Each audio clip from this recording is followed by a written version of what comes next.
ಹಳಿಯಾಡಿ factory ಅವರು ನಮಗೆ ಕೊಡ್ತಕ್ಕಂಥ ರೇಟನ್ನು ಕಡಿಮೆ ಮಾಡಿ ನಮಗೆ ರೈತರಿಗೆ ಕಬ್ಬು ಬೆಳೆಗಾರರಿಗೆ ಮೋಸ ಮಾಡ್ತಿದ್ದಾರೆ.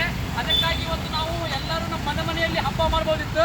ಆದರೆ ನಾವು ಇವತ್ತು ಕಲಗದಿಗೆ ಬಂದು ಆ ಜಿಲ್ಲಾಡಳಿತ ಮತ್ತು ತಾಲೂಕಾಡಳಿತ ಎಚ್ಚರಿಕೆ ಮಾಡಿ ಆ ಒಂದು ಫ್ಯಾಕ್ಟ್ರಿ ಏನು ನಮ್ಮ ಮಾತು ಕೊಟ್ಟಿದ್ರು ಮತ್ತು ಈ ಸಲ ಏನು ರೇಟ್ ಕೊಡಬೇಕು ಅಂತ ಯಾವುದೇ ಅನೌನ್ಸ್ ಮಾಡಲಿ ಈಗಾಗಲೇ ಕಡಿಲಿಕ್ಕೆ ಹೊರಟಿದ್ದಾರೆ.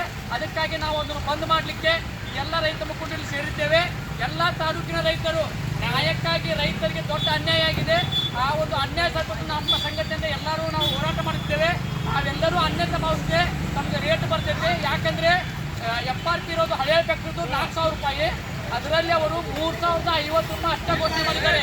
ಇನ್ನು ನಮ್ಮ ಪ್ರಕಾರ 250 ರೂಪಾಯಿ ಘೋಷಣೆ ಮಾಡಬೇಕು ಅವರು, ಆದರೆ 3,050 ಆಗಿದೆ. ಇದು ದೊಡ್ಡ ಅನ್ಯಾಯ. ಇದಕ್ಕಾಗಿ ಇಡೀ ತಾಲೂಕಿನ ಕ್ಷೇತ್ರದ ರೈತರು ಈ ಅನ್ಯಾಯದ ವಿರುದ್ಧ, ಹಳೆಯ ಫ್ಯಾಕ್ಟ್ರಿ ವಿರುದ್ಧ ನಮ್ಮ ರೇಟು 3,250 ಆಗುವವರೆಗೆ ನಾವು ಯಾವುದೇ ಫ್ಯಾಕ್ಟ್ರಿಯನ್ನು ಬಂದ್ ಮಾಡಲಿಕ್ಕೆ ತೀರ್ಮಾನಿಸಿದ್ದೇವೆ.